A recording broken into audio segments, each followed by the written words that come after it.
Oi pessoal, tudo bem? Vamos começar hoje a nossa primeira aula. Tô olhando aqui pro lado, mas é que eu vou puxar aqui para eu poder pegar e passar para vocês, tá?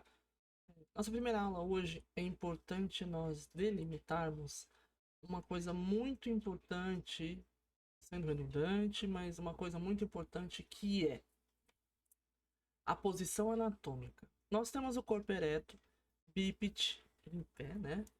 O corpo voltado para frente. E quando nós usamos a massagem neste corpo, nós sempre usamos o corpo de posição de supina ou de decúbito dorsal. O que é a posição de supina ou de decúbito dorsal? Ele quer dizer que o corpo está deitado com a face voltada para cima, ou seja, de barriga para cima.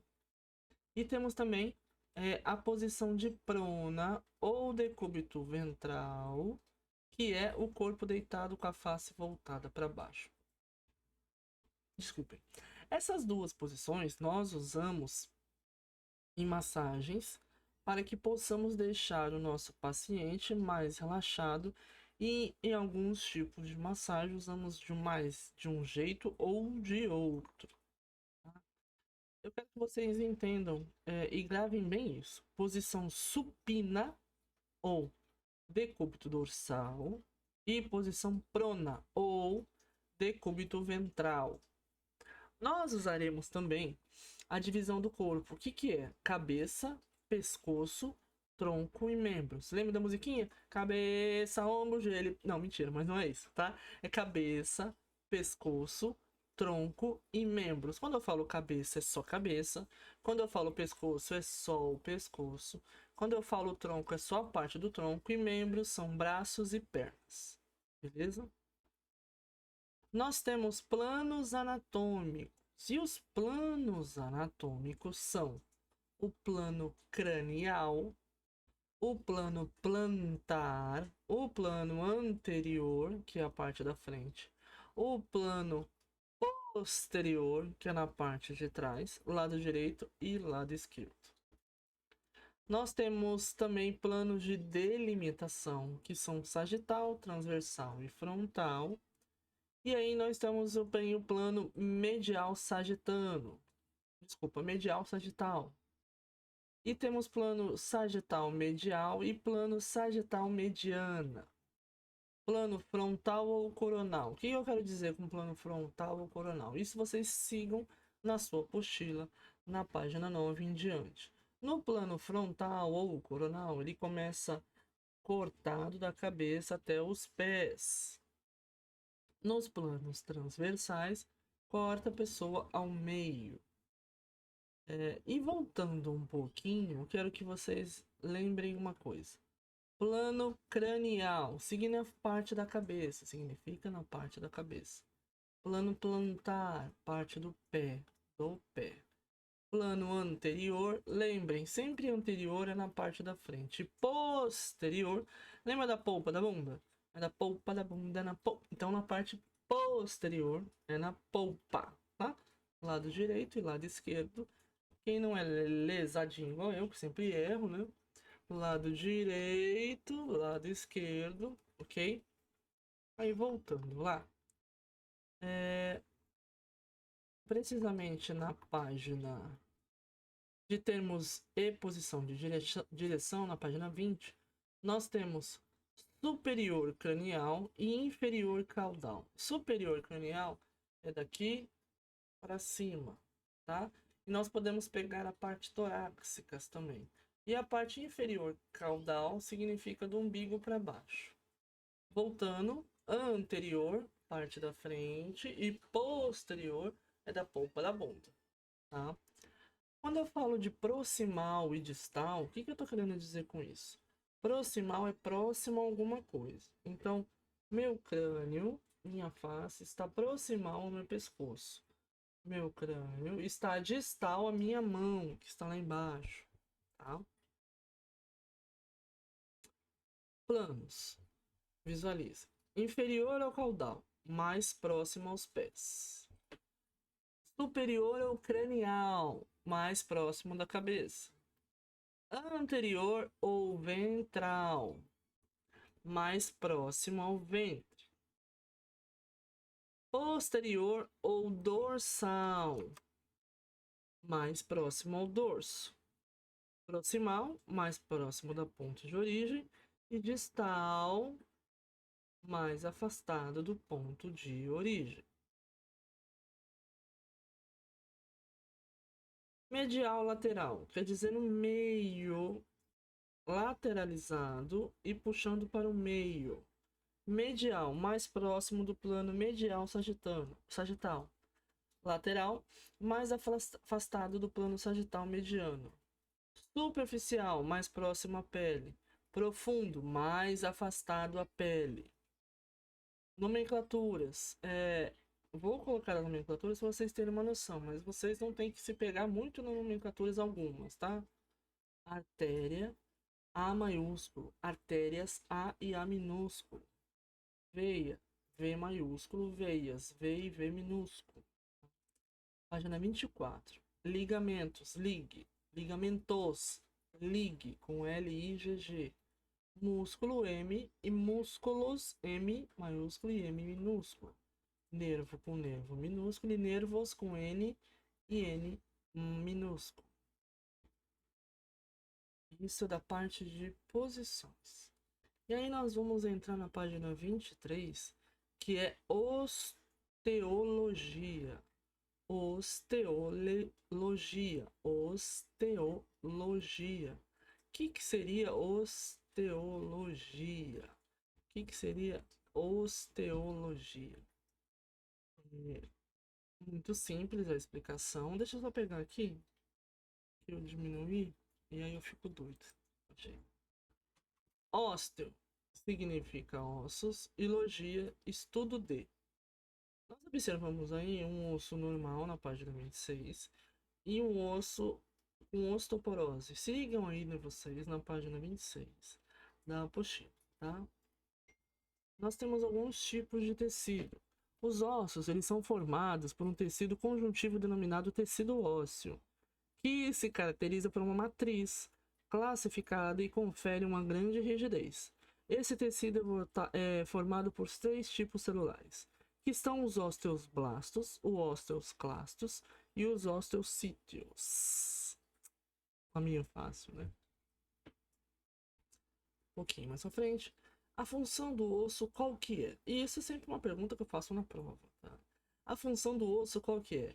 Proteção dos órgãos internos, a reserva de sais minerais, a base mecânica para o movimento e a produção de células sanguíneas, a hematopoiese, que é a produção de células sanguíneas. Osso faz isso? Sim, osso faz tudo isso. Osso não é só osso, osso não fica só parado, osso não é só aquele pra gente comer, tá?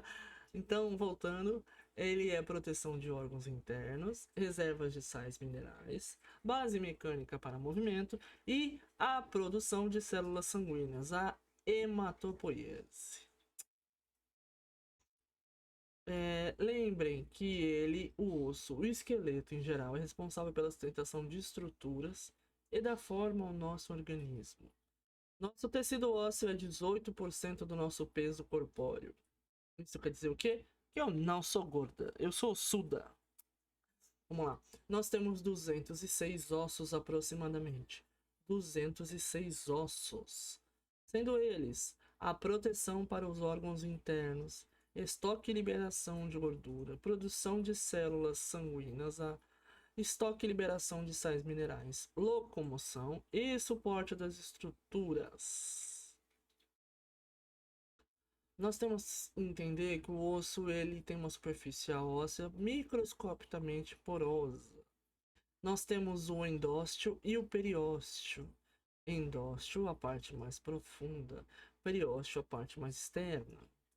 Nosso corpo começa a envelhecer a partir dos 40 a 60 anos. A perda de massa óssea depende muito do estrogênio nas mulheres. Então, se tiver com falta desse estrogênio, é muito perigoso para observar essa perda de água, como chama, massa óssea. A Desmineralização é o desbalanço da tá difícil hoje, hein? Da remodelação óssea. Nós temos uma fragilidade óssea com propensão de fraturas. O nosso pico de massa óssea vai até os 28 anos e 6 meses, ou seja, eu ainda estou no pico. Do 0 até os 28 anos e 6 meses, nós temos o pico de massa óssea. Dos 40 até os 60 anos, nós temos a propensão de estar com osteopenia ou osteoporose. E isso nós perdemos 30% de massa óssea. Perdendo essa 30% de massa óssea, é muito importante verificar exames para que sejam feitos junto com o seu ginecologista ou seu médico de sua confiança, né, no caso de mulher, ou um médico masculino que possa verificar o que esteja acontecendo, tá? A perca de massa óssea ocorre mais em mulheres do que nos homens, mas ambos, na mesma faixa etária, correm risco de ter o problema do envelhecimento ósseo.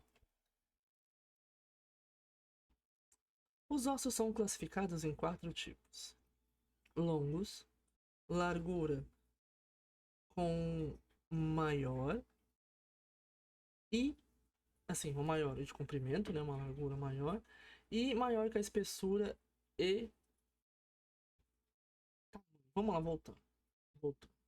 Comprimento maior que a largura e espessura. Comprimento maior que a largura e espessura.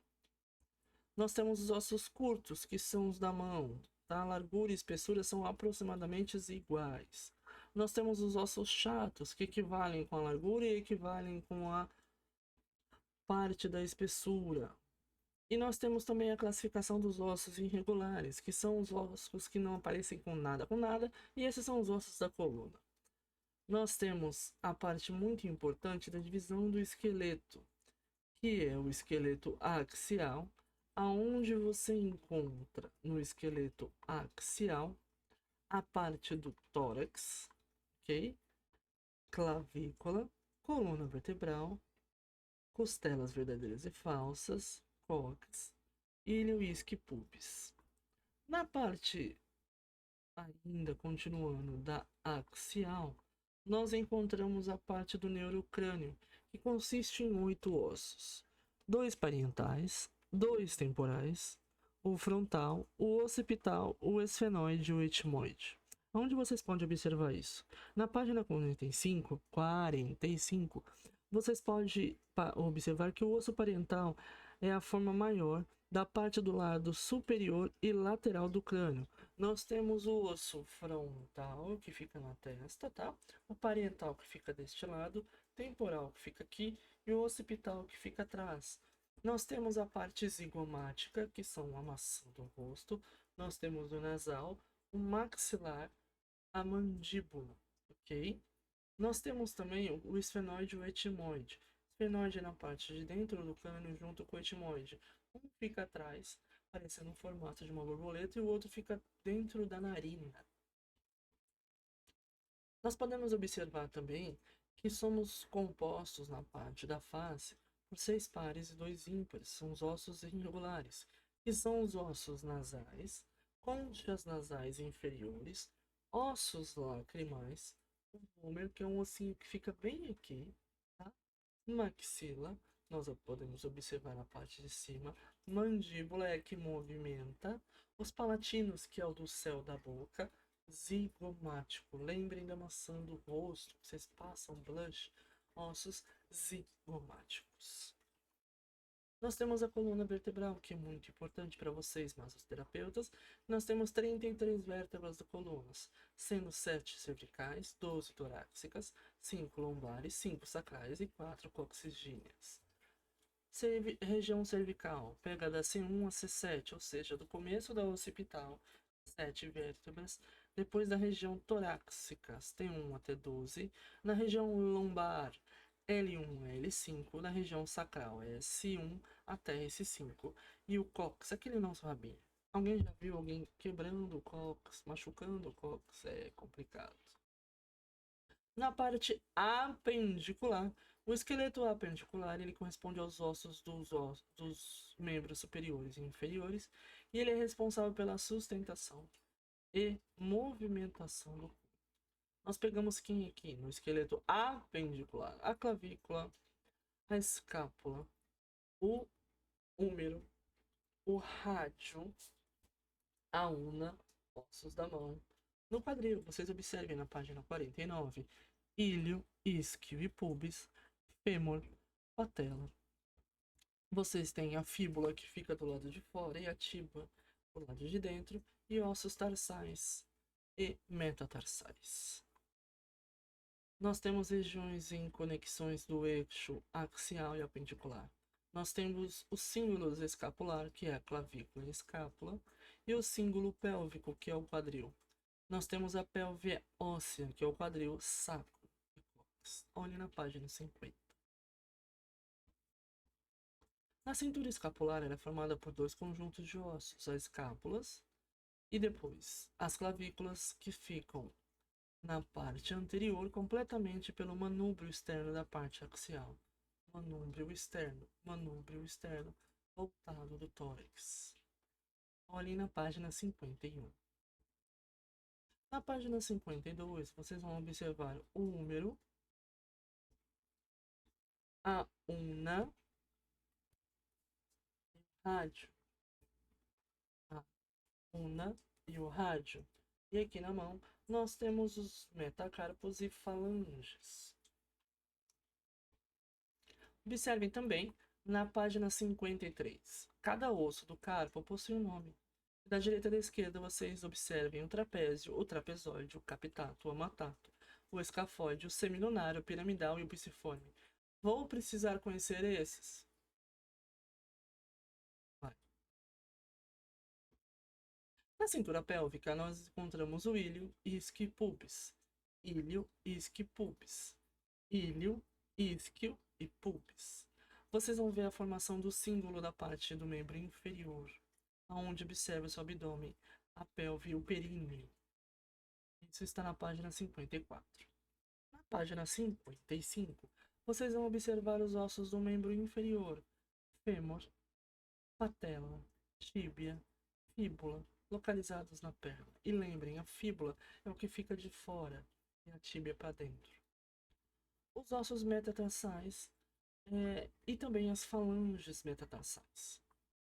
Observem que na página 55, na página 56, vocês conseguem observar o navicular, o cuboide, o cuneiforme medial, o cuneiforme intermédio e o cuneiforme lateral. Lembra que eu falei para vocês que vocês têm 4 no corpo?